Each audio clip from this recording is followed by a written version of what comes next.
So here we are looking at our first touchdown off the Bills game. It's the third quarter, as you can see. The ball's on the 1 yard line. The previous play, we also went for it on fourth down to Parker. It was incomplete, but there was pass interference on the Bills defense. So on this first down, we're in our heavy right formation. We have seen this formation at various times on offense already this season. Just looking at how we line up. In tight, we have Z in tight beside the line, so that's Shaheen. Then we have Jackson, Flowers, Carreras, Davies and Hunt at right tackle. We've taken out receiver and subbed in Davenport, number 70, some more valuable game experience for him. And when the motion finishes, we have Smythe. We've also brought in Wilkins at fullback, who's a genuine red zone threat. And the halfback on this play is Gaskin. So on this screenshot, just going to take a moment and look at the gap numbering or the hole numbering. When we covered our heavy offense earlier in the season, I didn't cover this off. But offensively, the gaps between the centre and the guards are the A gaps, between the guards and the tackles B, between the tackles and the tight end C, and anything outside the tight end is D. And then in this instance, because we've got Smythe lined up outside the Y position where Davenport is, that gap outside him would be E. From a defensive standpoint, anything head up over the tackle is 0. The defensive alignment, in this instance 99 and 94, who are in the offensive A gaps, would be in the 1 tech for defense. Number 61, is in the 3 tech. Number 91 on defense is going to end up as the 5 tech, and then we have a wide 9 over number 70 Davenport, and I think possibly a 6 over Shaheen, who's aligned next to our tackle. We'll go into how the scheme works a little bit more when we look at the live film, but offense is just worried about blocking the defenders inside the box.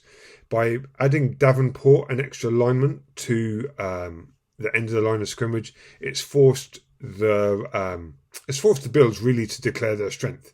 This is an inside zone play with combinations between Carreras and Flowers, and Wilkins picking up the slack. We have inside the purple box, we have all 5 of our starting offensive linemen, and Wilkins, the additional blocker, to make 6, which matches up perfectly with defense because they've got 4 down linemen and 2 linebackers in a 40 front, as I would describe it. And we'll look a little bit more how that works now in coach's film. On the Dolphins' first down on the goal line after the penalty, we're just going to see Smythe motion across. And what that does is that adds blocking imbalance to the offense. So now on our offensive right, left, as we look at it, we have a guard, tackle. This would normally be a tight end, but this is Davenport, who we've subbed in. Some more good experience for Davenport. And then we're lining Smythe up outside him. So that adds a blocking imbalance. What are the defense going to do? Just a reminder though, offense know that it's going to be an inside run play, a good old-fashioned dive or inside zone. I don't know which. I would suggest it's an inside zone with an additional blocker added in.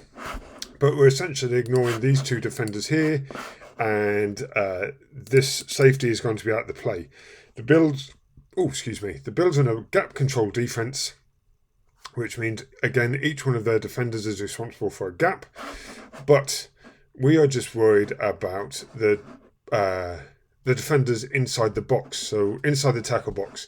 So we have 1, 2, 3, 4, 5, 6 against our starting 5 linemen, and Wilkins, who is our part-time fullback, and in this instance is going to lead block.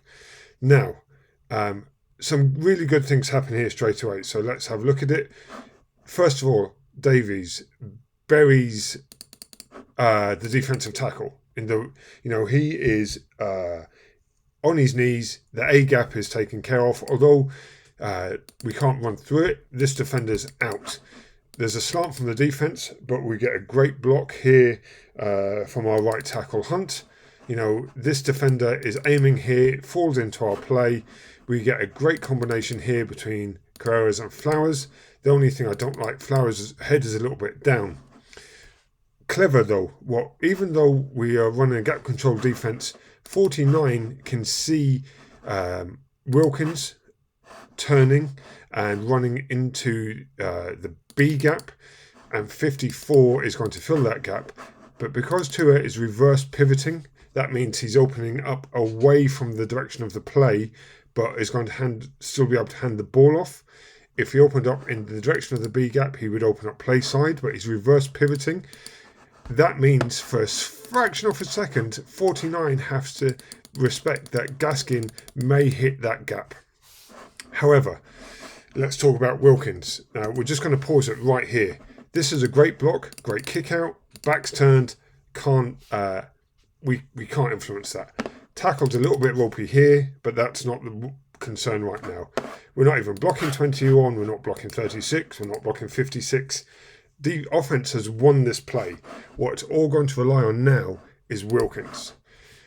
Wilkins needs to make the linebacker make a decision, because the linebacker is in a world of hurt here. As we go on, right now, Gaskin can attack this hole or he can attack this hole. But what Wilkins does really well is he gets onto the linebacker, aggressively turns him. We call that the flipper. He makes the linebacker turn his shoulders, and then this linebacker is out of the play. 23 can't recover. We don't care. He's a safety who plays for the Bills. The only player here now is 49 who can influence the play, but because we reverse pivoted, he's a fraction late to the play. Gaskin lowers his shoulder into the end zone. 6 points for Dolphins. Just a pretty good result. So let's see if NFL Game Pass will let me just show you the whole play in one. It's just a really nice design play, and really the reverse pivot from Tua holds it. 6 points for the Dolphins. Good point. Good job. We kick the field goal. Let's watch the field goal for good measure. Nice and tight. No way everyone's getting through. And the extra points on the board. Good job, Dolphins.